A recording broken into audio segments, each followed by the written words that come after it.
又係我許小姐同你去睇樓嘅時間啦。今集咧同大家嚟到呢一個咧係一個沙田市中心嘅沙田廣場。咁我哋今日身處嘅呢一個單位咧係一個低層嘅單位，售面積咧係722尺，係沙田廣場裏邊咧第2大嘅積嚟㗎。咁不如我哋而家去睇下先。從大門口入嚟呢已經係客廳，咁啊冇乜脂肪位，咁啊客廳呢會係比較貴一啲，咁見到業主呢都做咗一啲收納嘅空間啦。露台呢係沙田市中心呢唯一一個呢係沙田廣場先有嘅啫。咁我哋再睇埋窗外景色啊，窗外景色呢主要望翻自家嘅平台，同埋咧對面嘅沙田中心。咁再睇埋呢一個廚房部分，咁廚房咧都係一個明廚，咁啊業主係做咗 U 型設計噶，咁所以咧2個人咧企入去咧都仲有好多空間。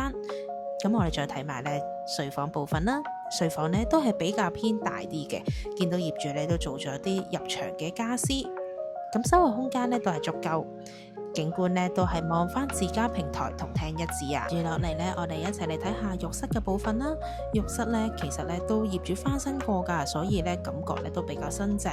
咁啊做咗浴缸設計，仲要係一個名廁添嚟㗎。走廊部分咧一樣都唔嘥位啊！見到咧業主咧都做咗啲收納嘅空間，可以放啲過季嘅衫。